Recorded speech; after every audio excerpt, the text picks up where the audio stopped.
yesu say untimi nsuma wura no mienu that be obofo nye yesu papa ada bi na make church how can you feel say yesu bro bofo so how can you serve angels pray to an angel and still pray to Jesus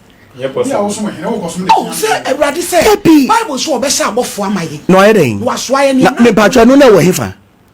quotation away Old Testament me boa Old Testament so abofo no no de ye adwuma New Testament mo se ho konkora ba to de bofo ye den yesu Robert abofo ama no Old Testament Old Testament tio wa ka say yesu de be sha abofo no nyame na be sha abofo say yesu aba waba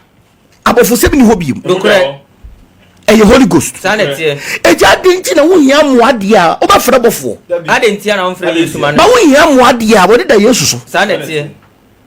mi confusion atom so no etimi mi gidi say yesu bae oho wa be ye na dwuma no kure amindi na mo achi difference wo na nkire se me bonsam kure eno so chese wo nyini ni oni ho tepi ba mindi because mi nye Kristo ni adentia maame yesu so obi kakwase akeka obekọ bonsam gem sia keko yesu se wade ye mienu a ma oyonko baako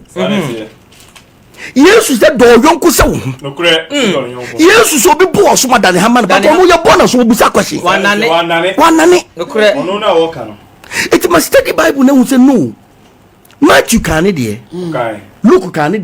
Mark kan de John kan de but eye dey na mu nyina mo so mo se diade ba kwachi na mu ka different thing ade ba it even soon sorry for the for kwa they are confused kan kure na ho na me be musu do you know it was lack of it was na me kire say na me kire say konfo our branding no no person dan sun sorry emu da o beto bo hu se konfo because see obi asa abosonso me nkwase onya nipa no kure ejage se oye no hu so sun sorry na sun sorry e mo pada kan kure susu sol bia de ye mo pada sha konfotare enkuta konfo puma pada fani pani sun sorry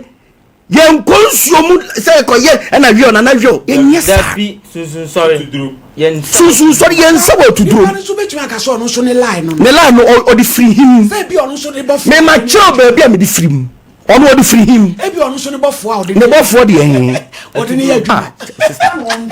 sun sorry bia free bibim di fo akwa ofiri di fun kansem Church of Bethesda ofiri di fun kansem emu da ho background ho awayofo oso wate ho na wo ya asoro foforo a o se mi fira wayom sanete do ye no ma sa awoyo 12 apostles of 12 apostles of 12 apostles John Taylor of John Taylor who no ma say John Taylor takwa John Taylor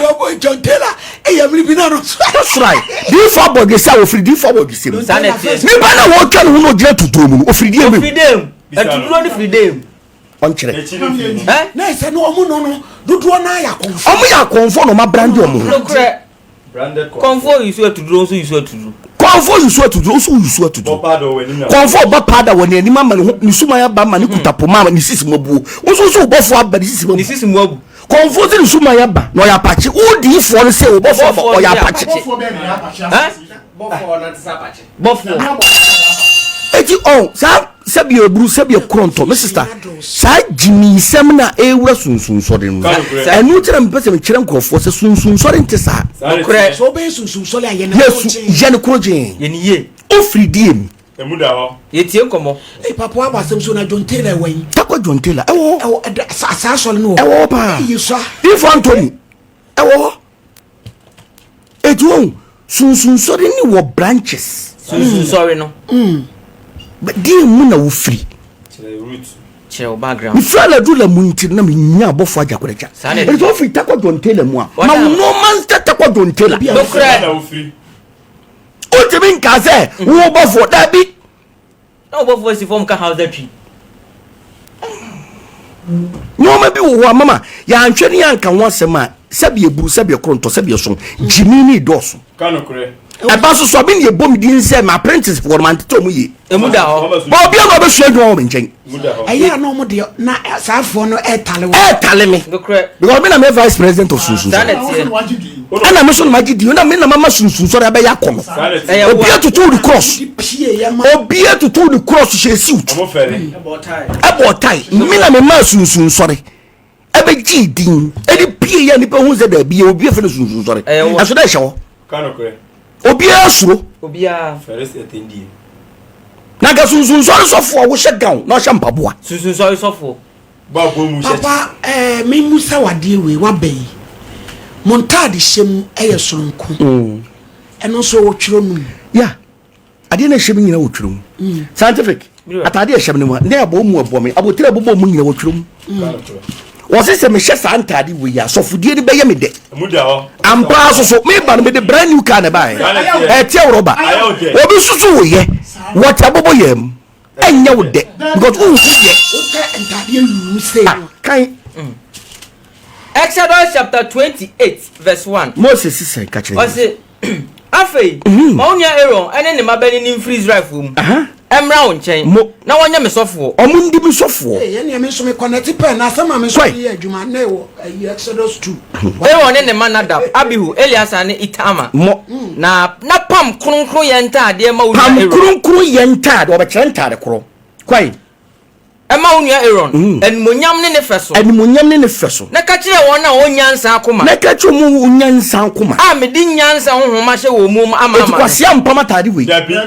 kwai enyina no wompam Aaron tade wompam Aaron tade wonfanya entade o wompam ni entade o wompam ni yes adabo eni asofo tade ye na hyemi asofotade eni batakadi eni atade yu ye na hyeba yu a wanyo ne dame ne dame eni abotire ye ne bo muti aboso ye ne bo mu aboso ne bo mu ena bo mu aboso etimatade ne wo bible a specification kanokre then one sha bibi there man sha bofo ne ma ofa me aduma kabeti ma sha trouser baba ma ba woni dim se baba woni dim dia wo se me she ni dim atare police ni ti jimin ka se police ne woni mu eto she na iti gira baria bacha dabi ka fa be fa na so soja ni ti min ka se soja no anya atare ne wom eto ashe woni mu nokure eto ashe bikini gira baria sare tie to adwuma matare na abehye ya ko adwuma na po hawro etie komo juma mata de na obehye na sha adwuma matare se police ni she na police atare wadama no address no she chalota he's improperly dressed sare tie baba pa to de bi amtumi hu so na wo sempa amin shagan to de bi so wo sempa bo amin shagan bo min chimpa to de bi a wo se amin shagan dan shampa bo ba no matade de me hu no matare de me shampa bo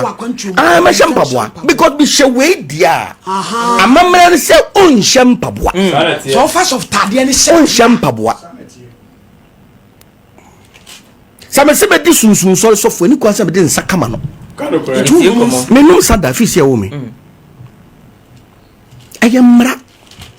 oso be didia ubedidie na asofudie na ye wo dedia ye wo mra wo mu muda ho asi HR wa ha ye wo no me bi obi ye wa asi bi wodi kanokre sana de ne tie mra wa ha koi Numbers chapter 6 verse 1 koi Eradi kasa kire Moses ana radi kasa kire Moses say kasa kire Israel for ne say kasa kire Israel for so bema se beri me ana obabi ani ne ho kwhya hotuafo bo awutwa for sunsun sori no ehye so betua ne ho ade so betua ne ho ade ne ho mawurade ade ne ho mawurade ani e won tua ne ho bobisa tua won san ani nsa nyina so ko e waju so be sunsun sori dia tua nsa ani nsa nyina onum bobisa a emuka ani nsa emuka ade pia wadi bobe aba ya ade pia di bobe aba ti mo enumbi odifo nipa ne be dan se ofre a e wo mesui me yesunsum sole line e dia afre mi amin chero enuntina so si sunsum afre wa kontete muda ho po so fu ko ye bisa ebia na dam na wo bo ebia ye onkofu bibro ma bodam nkofo bebre ho sa eti anu no ba ko no ha ho enu do wadi wanim kan sunsun so di fo wadi wanim kan hwe ne life no hwe na achievement no hwe na bra ba wa ba na obe hu se da bi sunsun sorry no credit di fo yan fa ne say mitiwe na bia ma start hu na de bai fo kura hu na de eti ya be se me pese mi hu se adwuma na ade a me hu eye kan ebi okwa na yakom ana say ya me no menye sunsun sole ntimi hu eti me wan na isa me kono ana me ka che o se so free say o si nyame adwuma na apeso wo ya sa e wo se wu hu ba bia ya frɛ untu ade bia wo se kasa kire wa hu na yintie na sem no cry because Satan kura timi dane ne ho han bofo no cry mama bajo wutie me etimi Mr. Abednego wo 64 no me 65 the finance ba ko nya minua tie yi na to emuda ho na yaka 64 me make to me na de ne fa me muda ho 64 timi so kiti na papa ne ka se we ne be take over nti ya de da ho